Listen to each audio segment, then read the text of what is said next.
मार के भगावल तना न हुआ विजयी घर से भगावल लगत है आज। बड़ी उदास हो, बड़ी सुस्त देखे में लगत है। ओकर वाली के हम छीले रही ना काची ओकरे वाली के हो सुनत हुआ का कहत हूँ ऐसा मत करी है बेचारू कैसे ही हमारे वाली गुजरले हुआ हमारे वाली की ले ले ले लेकिन एकरे वाले के कर बाऊ ले ले ले है कुल करे आल हुआ जा ऐसा ना होगा। बड़े सुंदर गीत का इशारा कैलन का कैलन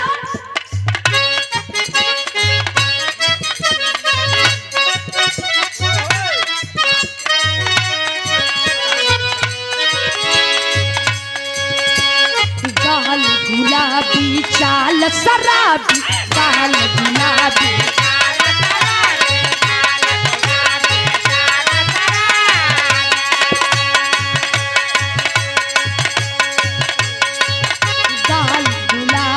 चाल शराबी मस्त जवनिया वाली से ओढ़निया वाली से अरे हो गईल बा प्यार ओढ़निया वाली से हो गईल बा प्यार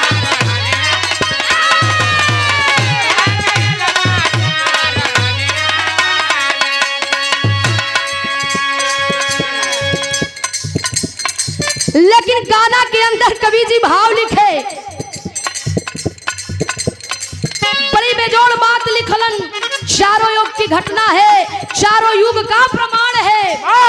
बताया जाता है कि आज हम लोग कहते हैं, लोग कहते हैं हे माई सरस्वती शिक्षा के देवी हो, विद्यादायिनी हो, हंस वाहिनी हो, हे महतारी।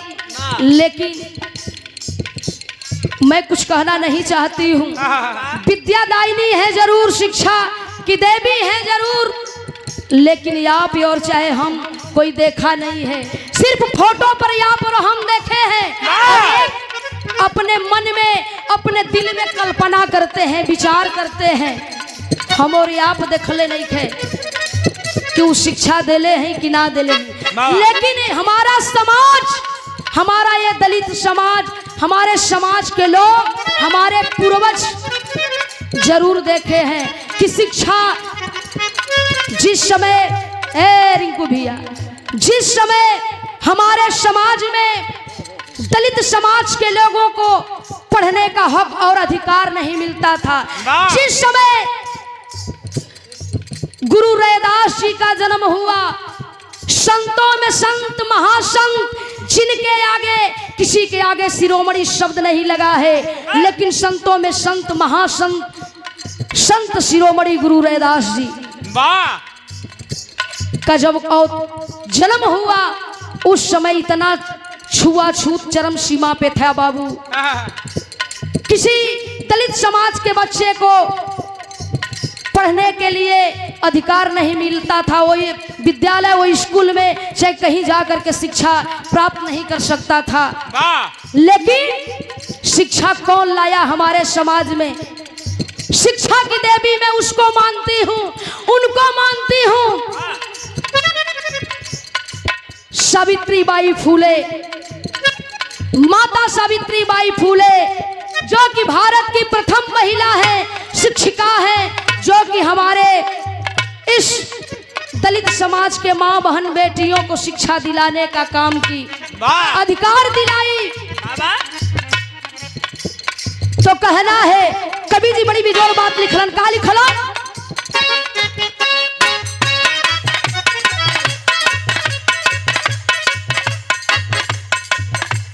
शूद्र वंश के चारों युग में, शूद्र वंश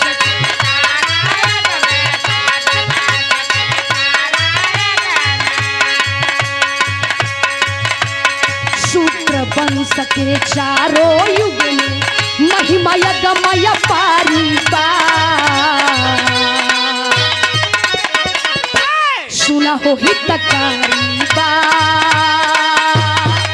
जग करे गुणगान मान जानी बा, जग करे गुणगान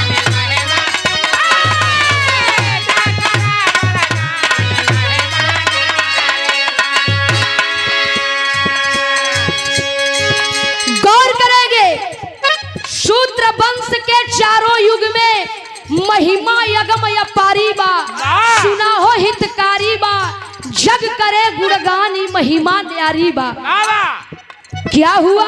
क्या अंतरा के अंतराल में कहना है कैसे?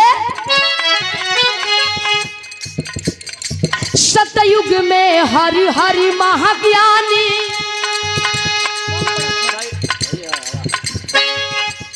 सतयुग में हरि हरि महाज्ञानी,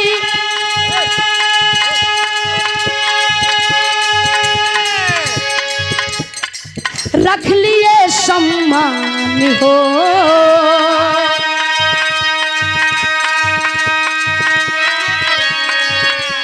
सतयुग में हरि हरि महाज्ञानी, रख लिए सम्मान हो।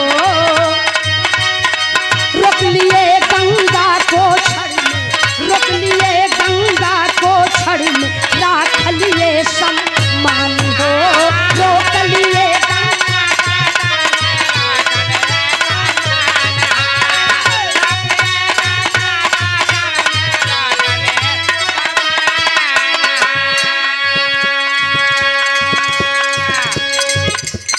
आगे नाम महादेव से, आगे नाम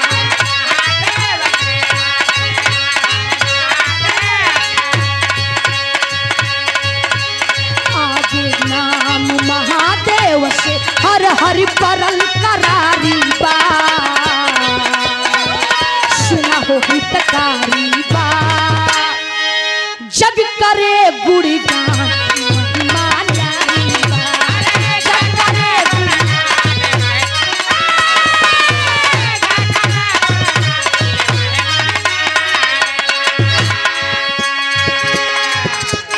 गौर करेंगे, सतयुग में हर हर महाज्ञानी राख लिए अभिमान हो। रोक लिए गंगा को छड़ में, राख लिए सम्मान हो। गौर करने की बात है, ये कहानी कब की है? सतयुग की घटना है।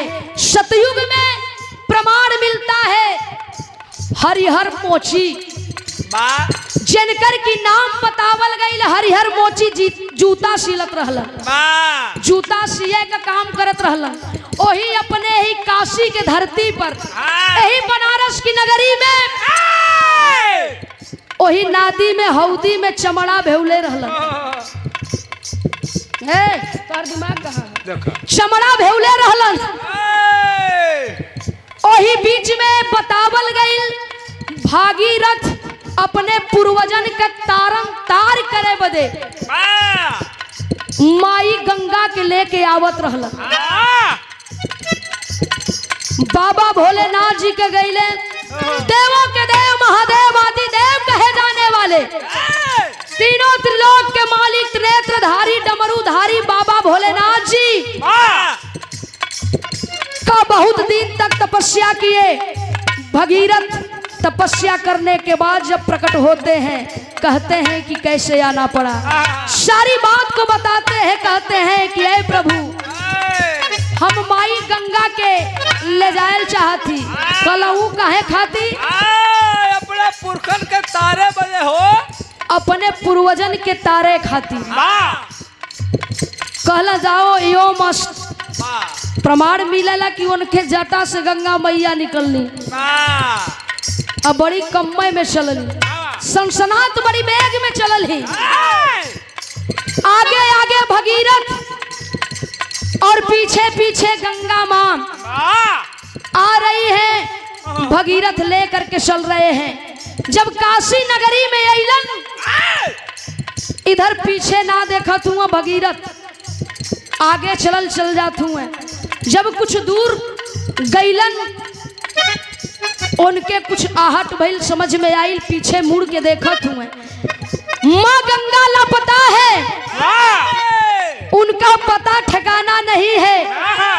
भगीरथ पाछे लिख कहलन कि अरे इतना मेहनत से इतना दिन राजपाट घर दुआर महल कुल त्याग के गईली तपस्या करे, इतना कष्ट के साथ लेके आवत ही, आई कहाँ रह गेली माई गंगा? अली कहे ना गईल हुए, अजाय के देखा तू तो वही काशी के नगरी में बनारस में हरिहर मोची जहाँ जूता सियत हुआ बाबू, वही कठवतिये में गंगा मैया सनसनात है। वही में नाचत रहनी हो तो पनिया हो। हाँ हाँ, वही कठवत में जौने में चमड़ा भेवले हुए हरिहर मोची, वही कठवत में एकदम सनसनाती घूमती। माई गंगा के देखलन, हरिहर मोची दंडवत प्रणाम कैलन, कहलन रे माँ इस भक्त का, ए दास का प्रणाम स्वीकार करो माँ। वही कठवत में सनसनात है। भगीरथ देखला लगला दबरे कला रे मोची हाई कम होता, दोनों कम बताओ तो से बढ़ा था हल्का सा। तुम्हारे पास कैसे जुर्रत हुआ, कैसे तुमको इतना जुर्रत हुआ कि माँ गंगा को हम ला रहे हैं अपने पूर्वजों का तारन तार करने के लिए, और तुम माँ गंगा को अपने पास इसी कठवत में रखे हो। हाथ जोड़ के खड़ा हो गया हरिहर मोची, कहला अरे हम कोनो गलती ना कैले है, हम तो इतना कली है कि मैया प्रणाम कैली है। अब माँ गंगा यही कठौतिये में समाये गिली तो हम करी का, हमार कवन दोष है। इतना बात के सुनलन जीत पे अड़े रह गए भगीरथ। लगला सरबराही करे, इनके बहुत घमंड बहुत नाज है अपने ताकत अपने बल के, कि हमसे बड़ा कोई इस धरातल पे भक्त ही नहीं है, सबसे बड़ा भक्त मैं हूं। बाबा भोलेनाथ का सबसे बड़ा भक्त मैं हूं, और मैं प्रसन्न करके माँ गंगा को ला रहा हूं बाबा भोलेनाथ से कह करके। पहुंचल हुए आखिरकार ये सारा नजारा देखते हुए बाबा भोलेनाथ जी को प्रसन्न होना पड़ा। और जब प्रकट हुए वहां पे दर्शन दिए तो हरिहर मोची दंडवत प्रणाम कैले हुए, कहले रे प्रभु कैसे आना हुआ है आपको। खुश होकर के कहते हैं कि अरे हरिहर मोची कुछ मुझसे मांग लो। उसी समय कहते हैं कि ए भगीरथ तुमको ज्ञान नहीं है, ये दुनिया बड़ी जो जवागर है। ए मत सोचो कि ये दलित छबर वंश में जन्म लिए हैं, दलित परिवार से हैं, ये दलित हैं तो क्या इनके पास भक्ति नहीं हो सकती है? भक्ति में आज भी शक्ति है। कुछ मांगना है तो मांग लो हरिहर मोशी। कला रे प्रभु हम आपसे मांगब का, जवन समझ में आवा उ दे दे। कलन का मांगूगा? कलन नहीं मांगना पड़ेगा। कलन की प्रभु अगर देवले चाहत है तो एक के चीज दे। कलन की वो का, कलन की आप तो देवों के देव महादेव हैं, आपके नाम से पहले हमारा नाम आना चाहिए। इसीलिए बताया गया जो हर हर महादेव का नारा लगता है तो पीछे महादेव पहले हर हर लगता है, हर हर तब बाद में महादेव लगता है। कल जाओ यो मस्त, जाओ यो मस्त बच्ची, आंख मुदरे रहो। उसी समय से पहले हर हर तब बाद में महादेव। वाह बाबूजी।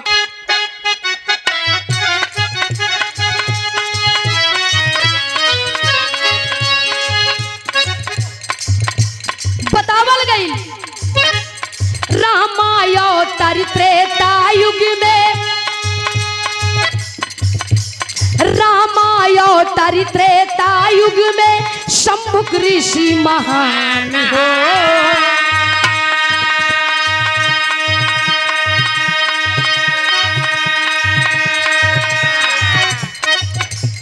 कैले जप तप सबसे ऊपर, कैले जप तप सबसे ऊपर, बन गई गुड़ा वाली हो।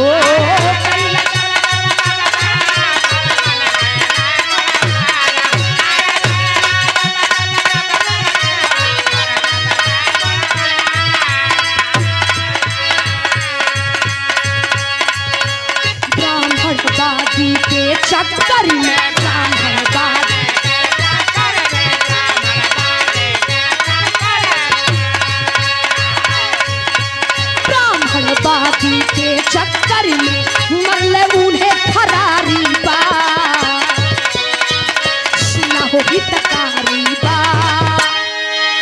जब करे गुणगान महिमा न्यारी बा, जब करे गुण यो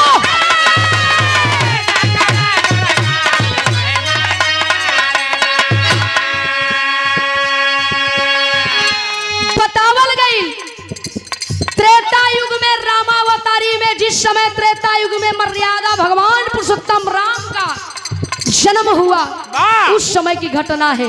और उस समय हमारे दलित वंश के, दलित समाज को बहुत बड़ा संत महाज्ञानी शंभु ऋषि जी थे, जो कि अपने तप योग साध के बल पे सबको प्रसन्न किए, सबको घुटना टेकवाने का काम किए, लेकिन उनका नाम नहीं आता है कहीं। क्यों?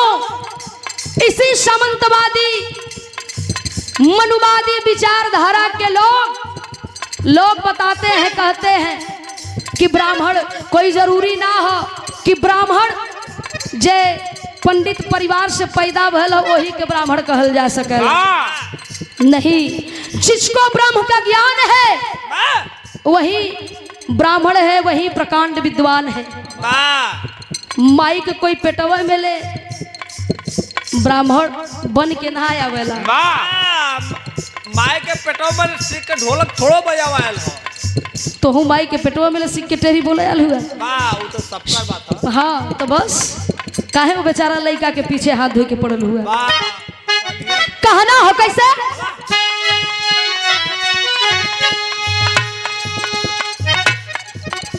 त्रेता युग में अइले देखा, त्रेता युग में अइले बाबू देखा चेता चमारी हो।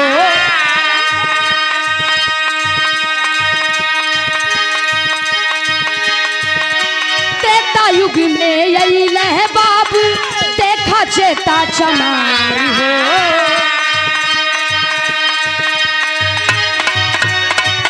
विधाता कर्म के दाता, विधि विधाता कर्म के दाता, सबसे पहले ध्यान हो। विधि विधाता कर्म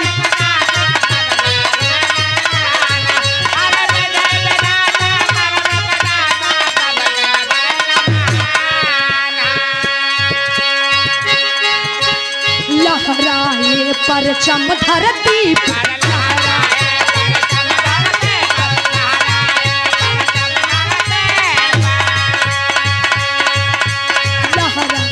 परचम धरती पे जान दुनिया सारी बा,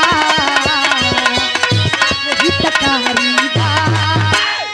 अरे जग करे गुणगान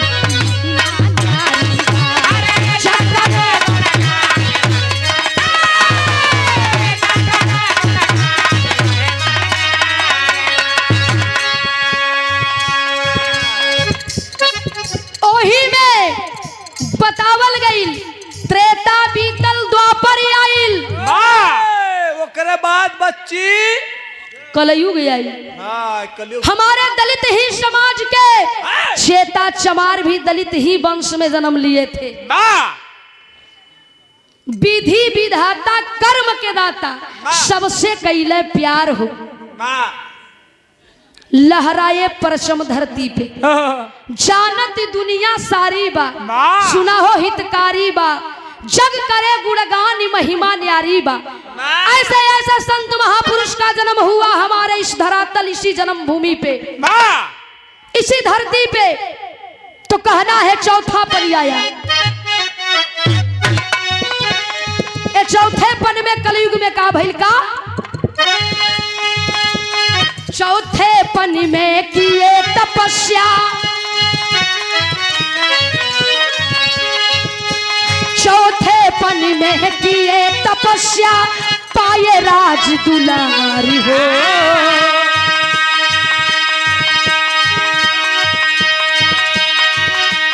चौथे पन में किए तपस्या, पाए राज दुलारी हो। संत शिरोमणि रविदास जी, संत शिरोमणि रविदास जी, वंश गुण जारी हो। संत शिरोमणि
गुरुपत्तू जी रहल गुण के यागर हो।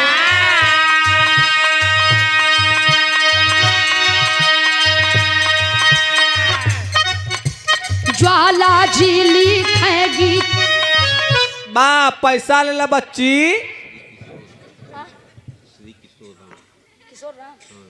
ए परम श्रद्धेय आदरणीय बहुत शानदार पुरस्कार 100 रुपए का पुरस्कार देकर के आपने हौसला बढ़ाने का काम किए बड़े भैया श्री किशोर जी की ओर से। वाह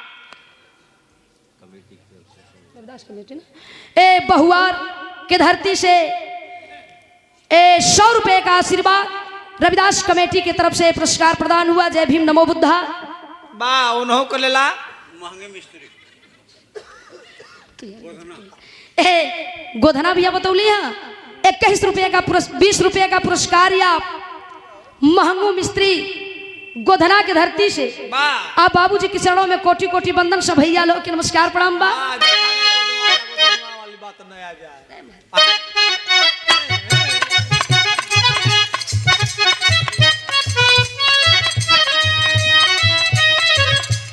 गुरु बिहारी गुरुपत्तू जी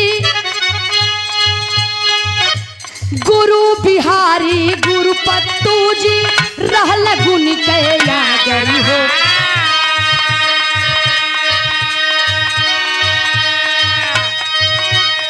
धर्मचंद लिखे बनबाबू हरल सागर हो। धर्मचंद लिखे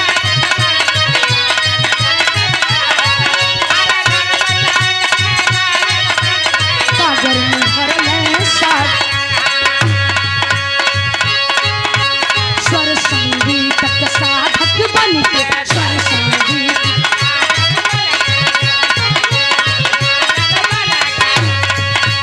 स्वर संगीत के साधक बन के गावत नीलम कुमारी बा सुना हो हितकारी बा। पैसा ला पाछे से।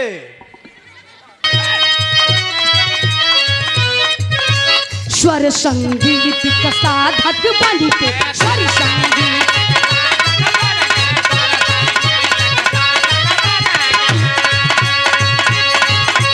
स्वर संगीत का साधक बन के गावत नीलम कुमारी बा सुना हो हितकारी बा। कि अरे जग करे गुणगान